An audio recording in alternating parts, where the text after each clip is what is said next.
मैं 2 बार भूल कर चुका था, किंतु प्रभु श्री सत्यनारायण की महिमा तो देखिए। प्रभु की कृपा अब भी मुझ पर थी। प्रभु ने मेरा सारा धन लौटा दिया और प्रभु श्री सत्यनारायण की कथा करने का संकल्प लेकर हम अपने घर की ओर लौटे। किंतु हम पहुंचते उसके पूर्व ही हमारे पहुंचने की सूचना हमारी पत्नियों को मिल चुकी थी और तब उन दोनों से भी एक बड़ी भूल हो गई।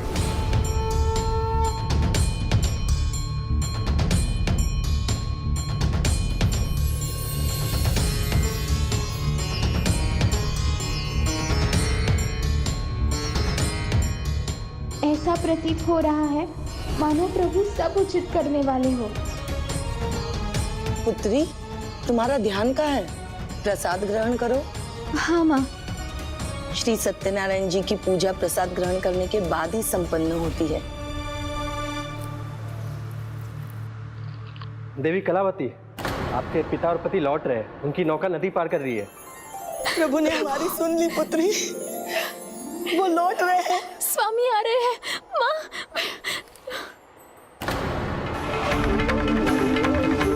पुत्री,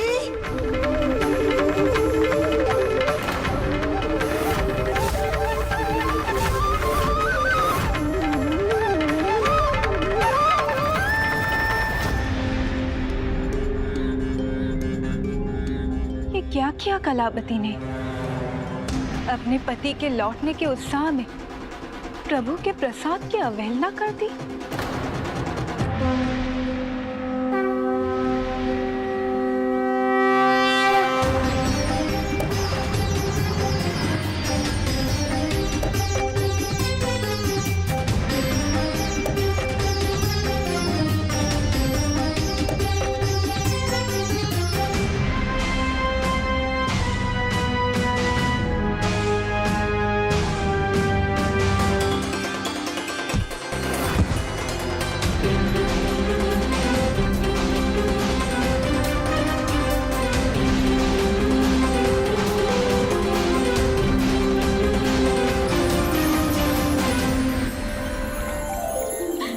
स्वामी आ रहे हैं। उनकी नौका आ रही है। पिताजी,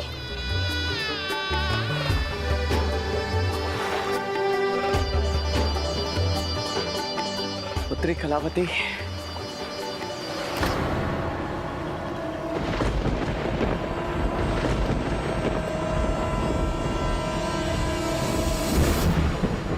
पुत्री,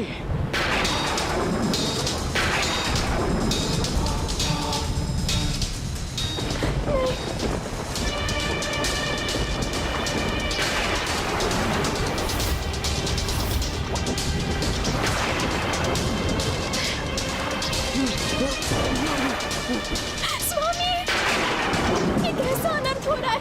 नहीं, जमाई राजा,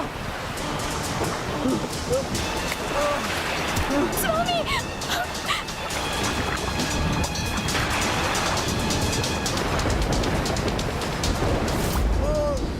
जमाई राजा की नौका डूब रही है और मैं कोई सहायता भी नहीं कर पा रहा हूँ। पिताजी देखिए ना। स्वामी, हे प्रभु, ये हमारे सबको कैसे ग्रहण कैसे लगा? स्वामी,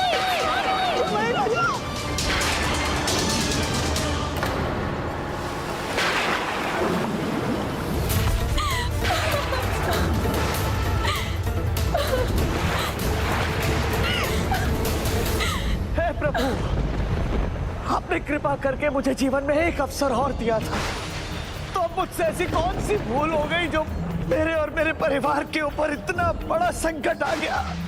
मुझे इतना बड़ा दंड दे दिया प्रभु आपने। हे प्रभु, हे दया निधान, दया कीजिए प्रभु, हम पर दया कीजिए।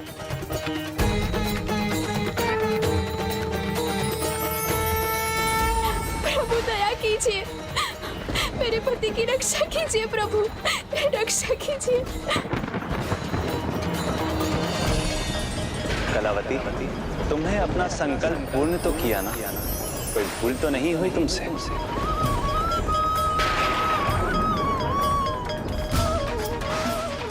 हाँ प्रभु, आपके संकेत के अनुसार मैंने पूरी निष्ठा से श्री सत्यनारायण व्रत, पूजा और कथा संपन्न की है।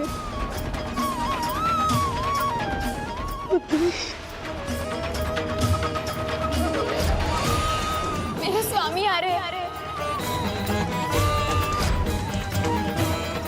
श्री सत्यनारायण जी की पूजा प्रसाद ग्रहण करने के बाद ही संपन्न होती है। प्रभु, प्रभु मैं समझ गई, मैं अपनी भूल समझ गई प्रभु। शीघ्रता में लिए निर्णय का सदा अनुचित परिणाम ही होता है। यदि कोई कार्य करना है तो उसे पूर्ण एकाग्रता से करना चाहिए। आधे मन से किया गया कार्य संभलता नहीं, सदा बिगड़ता ही। मुझे क्षमा कर दीजिए प्रभु, मुझसे भूल हो गई।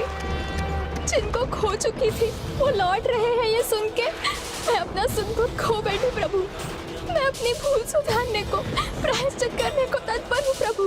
बस उन्हें लौटा दीजिए, उन्हें लौटा दीजिए प्रभु। जीवन की सफलता का मूल मंत्र है संयम और संकल्प। आनंद हो या दुख, दोनों की अधिकता में संयम रखना चाहिए, क्योंकि भावनाओं में बहकर नहीं, संयम से लिया गया निर्णय ही उचित होता है। प्रसाद तो साक्षात प्रभु के दर्शन के समान है। प्रभु का प्रसाद स्वयं परम पिता का आशीर्वाद है। जो इनका तिरस्कार करते हैं वो प्रभु की प्रभुता का अपमान करते हैं।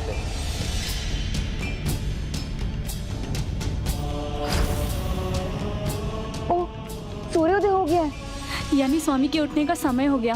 पहले स्वामी के दर्शन कर ले, उसके पश्चात माँ और पिताश्री का आशीर्वाद ले ले। माता पिता का आशीर्वाद तो हमारे लिए अमृत समान है, उसे भूलना बहुत बड़ा दोष है। ऐसा दोष अब भविष्य में कभी नहीं होगा। क्षमा कीजिए माँ, क्षमा कीजिए पिताश्री, क्षमा कीजिए।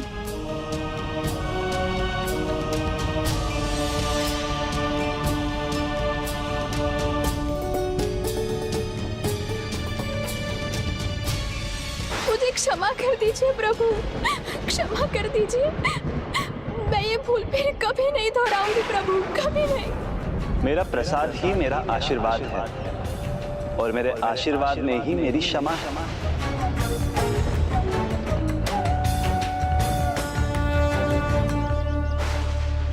लो पुत्री, प्रभु का प्रसाद ग्रहण करो।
पिताजी,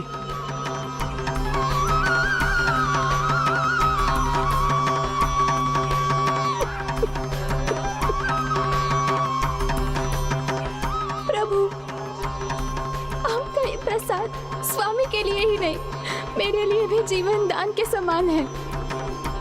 बहुत बहुत धन्यवाद प्रभु, बहुत बहुत धन्यवाद।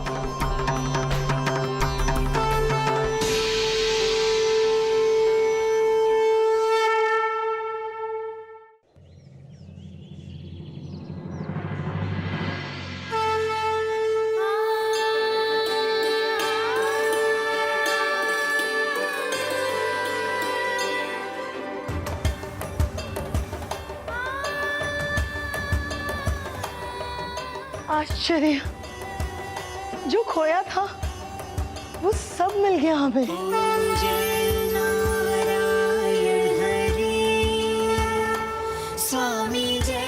प्रभु की कृपा जब होती है तो उसकी कोई सीमा नहीं होती।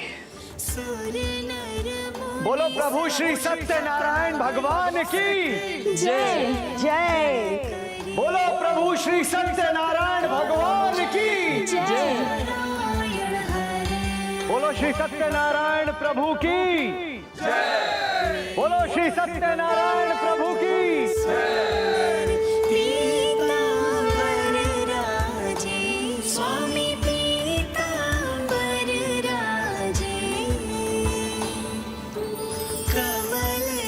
अपनी भूलों से मुझे ये सीख मिली कि जब भी जीवन में आपको कोई धर्म का पथ दिखा दे तो उस पथ को उसी समय अपने जीवन का भाग बना लेना चाहिए, उसे टालना नहीं चाहिए। उसके बाद मैं धर्म पथ पर अडिग होकर अपनी संपत्ति का एक भाग दूसरों को बांटने लगा और नियमित रूप से हर पूर्णिमा और संक्रांति पर पूर्ण श्रद्धा से प्रभु श्री सत्यनारायण की पूजा और व्रत करने लगा। और इस प्रकार मैंने अपने उस संकल्प को पूर्ण किया जो मैंने महाराज उल्का मुख की प्रेरणा से लिया।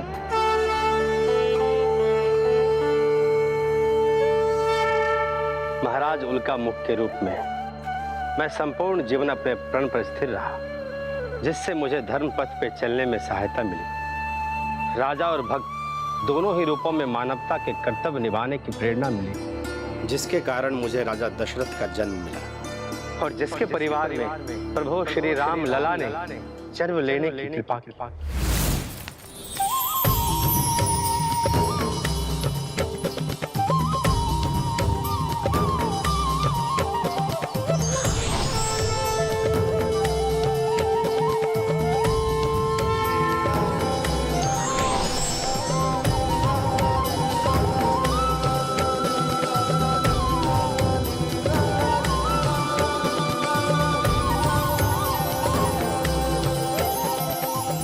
राम लला, मेरे राम लला।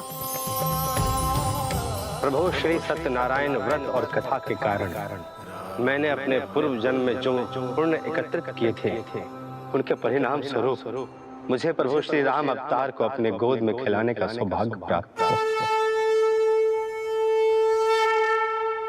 बोलो प्रभु श्री रामचंद्र की, बोलो प्रभु श्री सत्यनारायण भगवान की। उसी प्रकार मुझे भी मानवता का ज्ञान हुआ और मैं धन और व्यापार से अधिक मूल्य परिवार और संबंधों को देने लगा। लालच छोड़कर मैं अपने धन को बांटना सीख गया।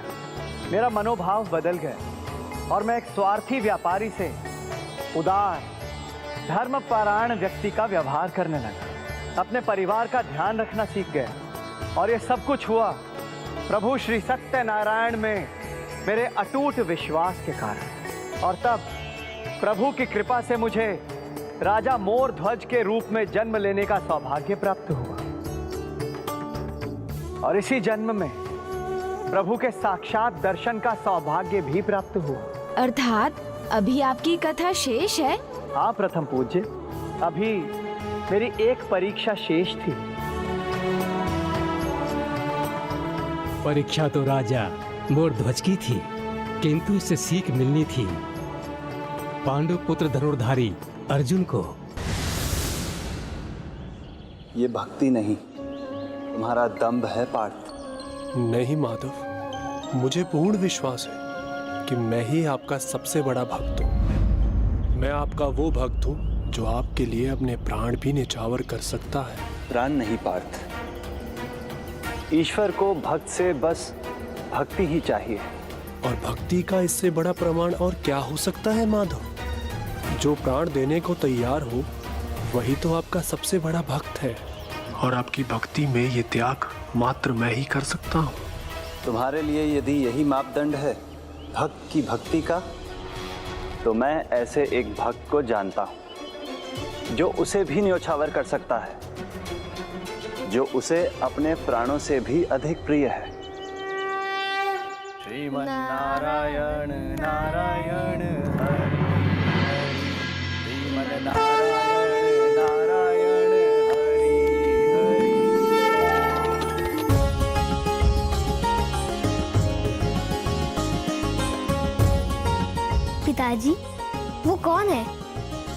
आपको अपने प्राणों से भी अधिक प्रिय है। पुत्र, और कौन हो सकता है? इस समस्त संसार में वो तुम ही तो हो जो हमें हमारे प्राणों से भी कई गुना अधिक प्रिय है। हम अपने प्राण दे देंगे पुत्र, किंतु तुम्हें कुछ नहीं होने देंगे।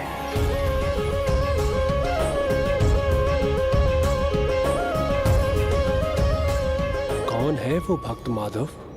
एक पिछले जन्म का भक्त जो इस जन्म में मोरध्वज के नाम से जाना जाता है। क्या आपको पूर्ण विश्वास है माधव कि वो अपने प्राणों से भी प्रिय का त्याग कर सकेंगे? इसके प्रत्यक्षदर्शी तो तुम भी बनोगे और इस कार्य में यमदेव हमारी सहायता करेंगे। प्रणाम प्रभु, आपने मुझे स्मरण किया। आदेश दीजिए प्रभु। आपको सिंह का रूप लेना होगा। अर्जुन को मेरे एक अनन्य भक्त के विषय में संदेह है। उसे दूर करने हेतु एक परीक्षा लेनी होगी जिसमें आपका ये रूप महत्वपूर्ण सिद्ध होगा। जो आज्ञा प्रभु।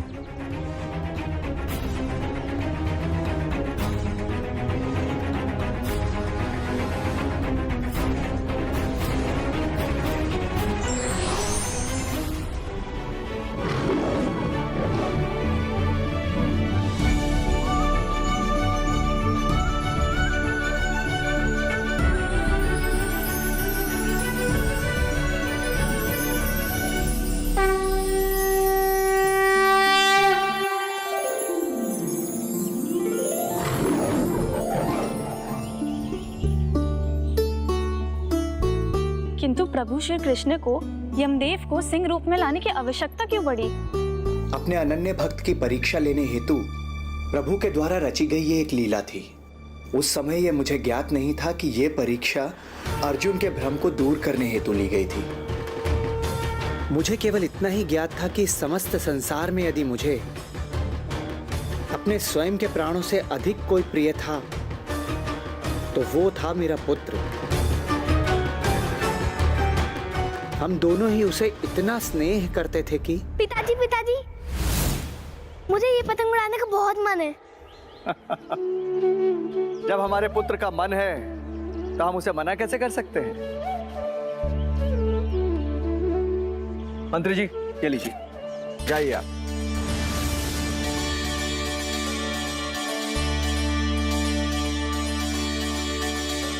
लो पुत्र, अब तुम उड़ाओ, संभाल के।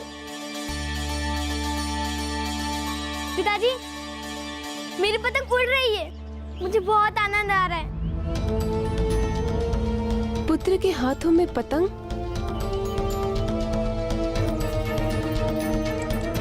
पुत्र, ये तुम क्या कर रहे हो? माँ, दे दीजिए ना मुझे मेरी पतंग, मुझे खेलना है। नहीं पुत्र, इससे नहीं खेलते। दीजिए ना मुझे मेरी पतंग। क्या बात है, आप हमारे पुत्र से पतंग क्यों ले रही हैं? क्यों नहीं लेनी चाहिए? स्वामी, इसका हाथ देखिए, कितना कोमल है, और ये पतंग का मांझा कितना धारदार है। कहीं इसका हाथ कट गया तो? हम भली भांति समझते हैं महारानी, आप माँ हैं और एक माँ के हृदय में पुत्र के लिए चिंता होना स्वाभाविक है। किंतु एक बात बताइए, क्या पिता के हृदय में पुत्र के लिए प्रेम नहीं होता है क्या? और इसे देखिए, हमने धारदार मांझे को हटाकर ये सादी डोर लगा दी है। हमारे पुत्र के हाथों को कुछ नहीं होगा। उड़ाओ पुत्र। फिर तो ठीक है माँ, अब मैं उसे उड़ा सकता हूँ ना? उचित है पुत्र।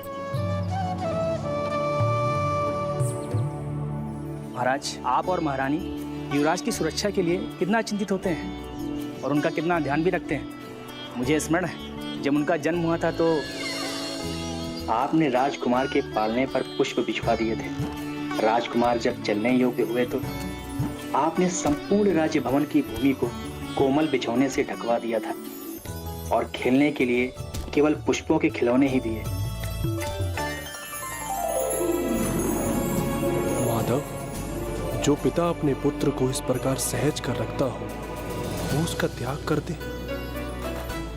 असंभव है ये माधव। ये हमारी परीक्षा में कैसे सफल हो पाएंगे?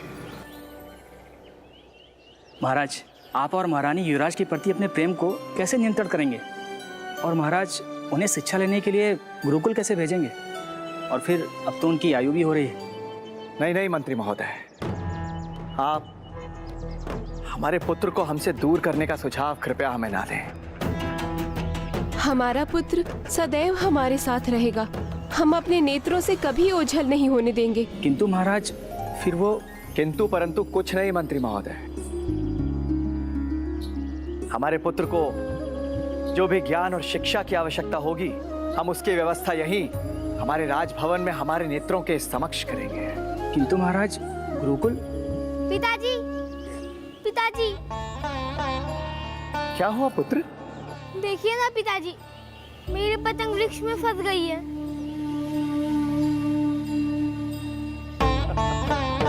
तो क्या हुआ पुत्र?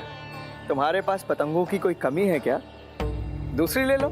किंतु मुझे वही पतंग अच्छी लगती है। उचित है। यदि हमारे पुत्र को वही पतंग पसंद है तो उसे वो अवश्य मिलनी चाहिए। हम अभी लेकर आते हैं। किंतु स्वामी, वो वृक्ष बहुत ही विशाल है, उस पर चढ़ना कठिन होगा। जाने दीजिए पिताश्री, छोड़ दीजिए। मुझे वो पतंग नहीं चाहिए। उसे तो मैं कितने बार उड़ा चुका हूँ। और ये मोर पंखों वाली पतंग है ना, अब मैं इसे उड़ाऊंगा। कितने खूबसूरत है ना ये। इतनी नन्ही सी उम्र में कितना समझदार हो गया है हमारा पुत्र। केवल पिता को कष्ट ना हो, इसी कारण तुम कह रहे हो कि तुम्हें वो पतंग नहीं चाहिए, है ना? चिंता मत करो पुत्र, तुम्हारे पिता को कुछ नहीं होगा। हम अभी लेकर आते हैं। क्षमा करें महाराज, युवराज की पतंग को हम जाकर ले आते हैं। नहीं नहीं, ये हमारे पुत्र के लिए हमारा प्रेम है, और हमारे पुत्र की हर इच्छा पूर्ण करना पिता के रूप में हमारा धर्म है।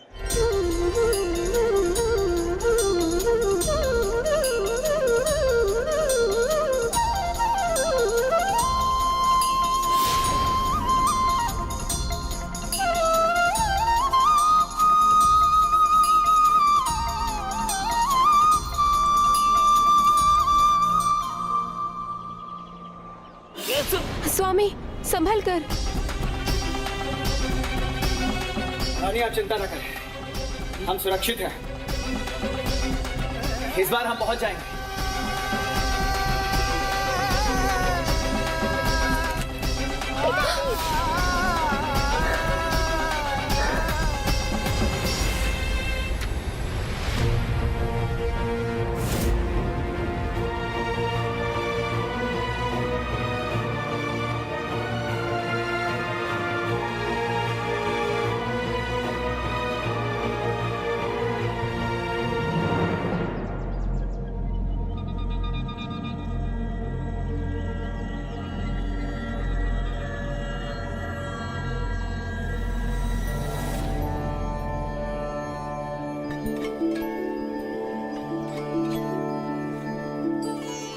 पुत्र, ये लो तुम्हारी पतंग। माधव, अद्भुत है इन पिता का पुत्र प्रेम। पिताश्री, अभी ने पतंग ले आए, अब मैं इसे फिर उड़ाऊंगा।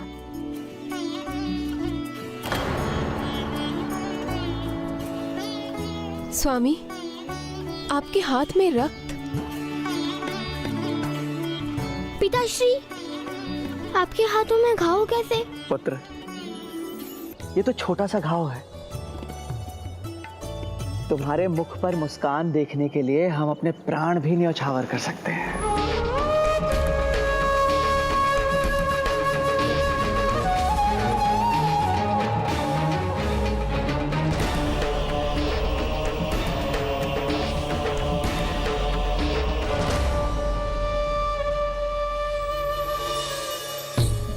नहीं माधव,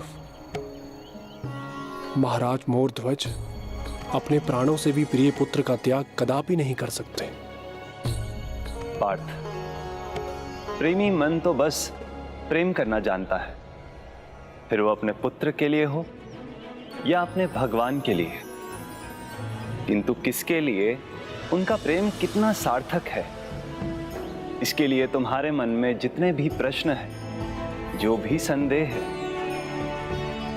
वो कुछ ही समय में दूर हो जाएंगे। आओ आगे बढ़े। हरिओम नारायण नारायण हरि। हरिओम नारायण नारायण हरि। हरिओम नारायण नारायण हरि। हरिओम नारायण नारायण हरि।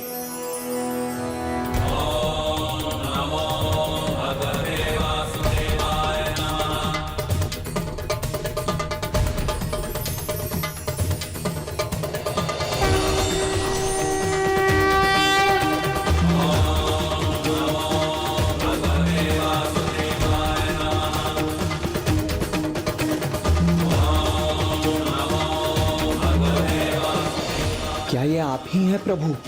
मुझे और मेरे परिवार को आशीर्वाद देने स्वयं पधारे हैं।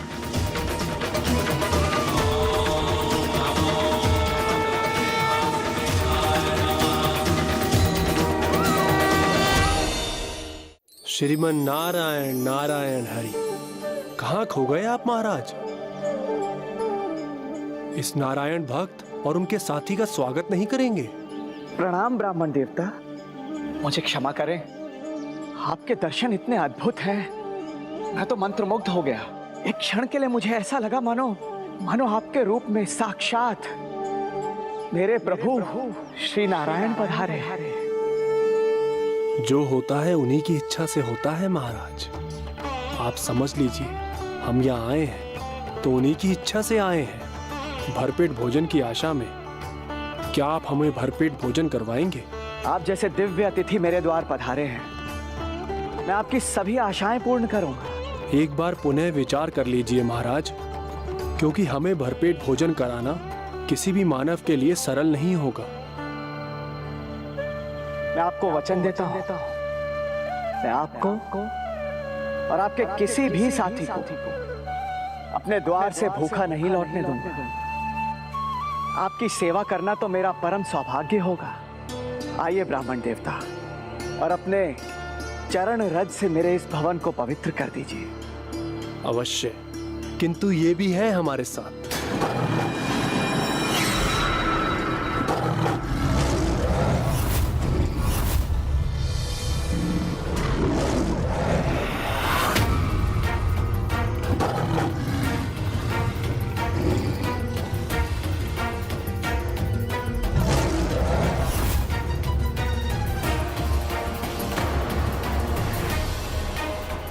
भयभीत होने की आवश्यकता नहीं।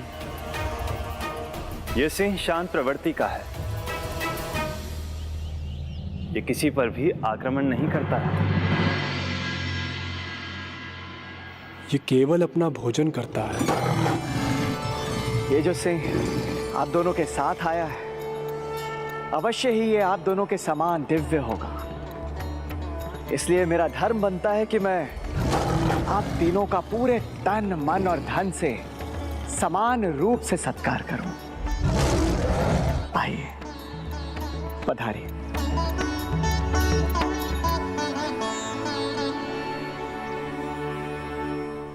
तब मुझे ज्ञात नहीं था कि मेरे जीवन में एक तूफान आने वाला था, और यह भी ज्ञात नहीं था कि मुझे उसका क्या परिणाम मिलने वाला था।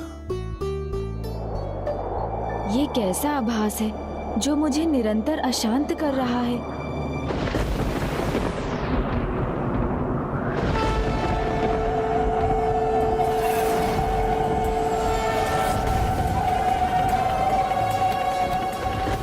आज कैलाश को मेरे प्रश्नों का उत्तर देना ही होगा।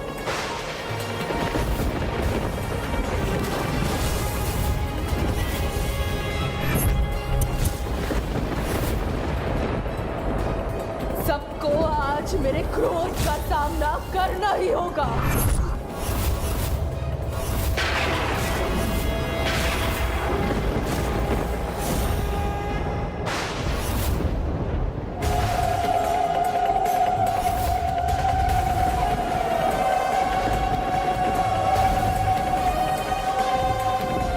जगत कल्याण के लिए मैंने इतने त्याग किए, इसके पश्चात भी मेरे साथ ऐसा अन्याय।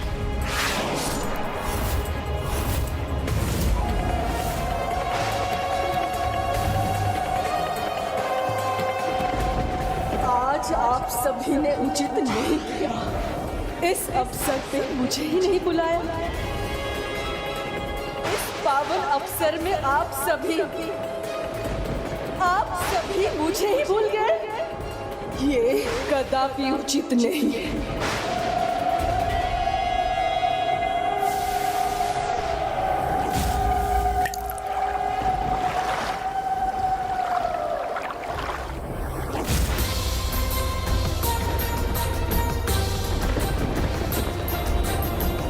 निमंत्रण पाने का अधिकार आप सबने मुझे नहीं दिया, किंतु प्रश्न पूछने का अधिकार मुझसे कोई नहीं छीन सकता।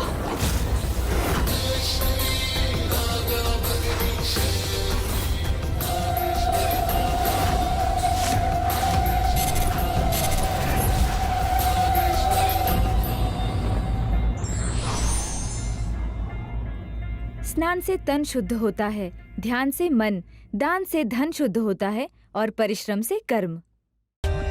For more updates, subscribe to our channel, click the show links and enjoy watching the videos.